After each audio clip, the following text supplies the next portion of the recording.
அதிமுக பாமக புதிய கூட்டணி 17 தொகுதிகளை ஒதுக்கிய எடப்பாடி. நண்பர்களே, அதிமுக தொண்டர்களாக இருந்தீங்க அப்படின்னா நம்ம சேனலை சப்ஸ்கிரைப் பண்ணிட்டு இந்த வீடியோக்கு லைக் பண்ணிருங்க. அனைத்திந்திய அண்ணா திராவிட முன்னேற்ற கழகத்தை பொறுத்த வரைக்கும் நம்ம அனைவருக்கும் தெரியும், கூட்டணி பற்றின பேச்சுவார்த்தைகள் எல்லாம் ஒரு புறத்திலே நடந்து கொண்டுதான் இருக்கிறது. அதன் அடிப்படையில் தான் நேற்று தினம் பாமகவுடைய தலைவர் அன்புமணி ராமதாஸ் அவர்கள் நேற்று தினம் எடப்பாடி பழனிசாமி நேரடியாகவே சந்தித்து பேச்சுவார்த்தை என்பது நடத்தியிருக்கிறார். அதன் பின்பு பொதுவெளியிலே செய்தியாளர் சந்திப்பிலே அதிமுக கூட்டணியுடன் நாங்கள் இணைந்திருக்கிறோம் என அதிகாரப்பூர்வமான அறிவிப்பை கொடுத்திருக்கிறார் பாட்டாளி மக்கள் கட்சியுடைய தலைவர் அன்புமணி ராமதாஸ் அவர்கள்.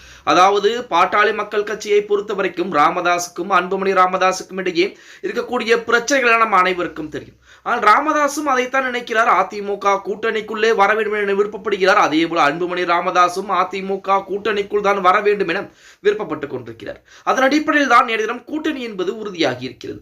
இப்படிப்பட்ட ஒரு சூழலில் பாமகவிற்கு எத்தனை தொகுதிகளை எடப்பாடி பழனிசாமி கொடுப்பார் அப்படின்னு பார்த்தா கடந்த முறை 25 தொகுதிகள் வரைக்கும் கொடுத்திருக்கிறார் அப்படிங்கிற தகவல் என்பது வெளியாகிறது.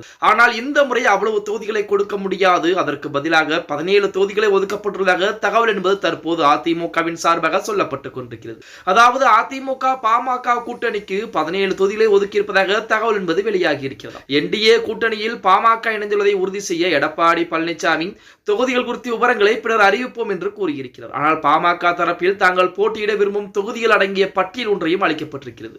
அதில் தர்மபுரி, பாப்பிரெட்டிப்பட்டி, திருப்பத்தூர் உள்ளிட்ட பல தொகுதிகள் என்பது பாமக தரப்பில் கேட்கப்பட்ட ஒரு தொகுதிகளாக இருக்கிறது அப்படின்னே கூட சொல்லலாம். இப்படிப்பட்ட ஒரு சூழலில் பாமக அதிமுக கூட்டணிக்குள்ளே வந்திருப்பது அரசியல் கட்சியிலே மிகப்பெரிய ஒரு பரபரப்பை ஏற்படுத்தக்கூடிய விதமாகத்தான் இருக்கிறது. திமுகவை பொறுத்த வரைக்கும் ராமதாஸ், அன்புமணி ராமதாஸ் பிரச்சனையை ஊதி பெருசாக்க வேண்டும். அதிலும் அன்புமணி ராமதாஸை விடுத்து நமது ராமதாஸ் அவர்களை திமுக கூட்டணி பக்கம் இழுக்க வேண்டும் என ஏகப்பட்ட வேலைப்பாடுகளும் நடத்தப்பட்டது. இருந்த போதிலுமே அன்புமணிகள் முந்திக்கொண்டு அதிமுக பாஜக கூட்டணியில் தான் நாங்கள் இருக்கிறோம் என உறுதி செய்து விட்டார். இப்படிப்பட்ட ஒரு சூழலில் 2026 சட்டமன்ற தேர்தலில் இன்னும் தேமுதிக நிலைப்பாடு மட்டும் இரட்டை நிலைப்பாடாக இருந்து கொண்டிருக்கிறது. அந்த நிலைப்பாடுமே பாத்தீங்க அப்படின்னா நாளைய தினம் கண்டிப்பாக தேமுதிகவுடைய மாநாட்டிலே அறிவிக்கப்பட இருக்கிறது. தேமுதிகவை பொறுத்த வரைக்கும் 2026 சட்டமன்ற தேர்தலிலே நாங்கள் யாருடன் கூட்டணி வைக்கப் போகிறோம் அப்படிங்கிற அறிவிப்பை நாளைய தினம் அந்த பொதுக்குழு கூட்டத்திலே மாநாட்டிலே அறிவிப்புகளை கொடுக்க இருக்கிறார் அப்படிங்கிற மாதிரி செய்திகள் எல்லாம் சொல்லிக்கிட்டு இருக்காங்க.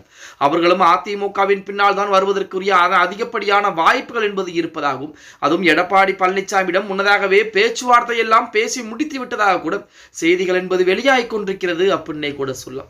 எது எப்படி இருந்தாலும் 2026 சட்டமன்றத்தில் என்பது அதிமுக மெகா கூட்டணியை அமைத்து அந்த கூட்டணியின் மூலமாக அதிமுக மாபெரும் ஒரு வெற்றி சாதனையை படைக்க வேண்டும் அப்படிங்கிறது அதிமுக தொண்டர்களுடைய மிகப்பெரிய எண்ணங்களில் ஒன்றாக இருந்து கொண்டிருக்கிறது. அதைத்தான் தற்போது எடப்பாடி பழனிசாமி அவர்கள் மிக தீவிரமாக வேலைப்பாடுகளை பார்த்து கொண்டிருக்கிறார் அப்படின்னே கூட சொல்லலாம். ஓகே गाइस, வீடியோ பிடிச்சிருந்தா மறக்காம லைக் பண்ணிருங்க.